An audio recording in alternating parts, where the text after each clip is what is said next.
propósito. Usted está aquí no de casualidad. Usted ha venido a este mundo porque Dios tiene un propósito específico para su vida, para bendecirle, para ensancharle, para que usted conozca que Dios lo creó con el propósito de alabarle, de glorificarle. Si puede alabar a Dios, alábele.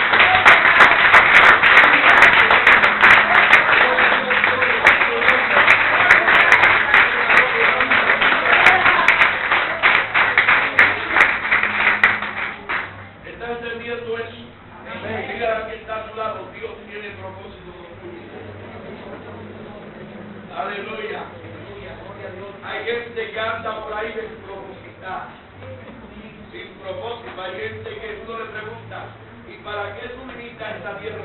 Yo dice, hay gente que dice, hubo alguien que me dijo, bueno, la verdad, poco es que mi mamá y mi papá se emborracharon. Esta noche mi mamá no se cuidó y vine yo a este mundo. Así me dijo, vine yo a este mundo. Y sabe que mi mamá, ella me dijo, sabe, apóstol, que mi mamá no me ama, mi papá tampoco. Ellos me dicen, así en mi cara me dicen, nosotros no te deseamos.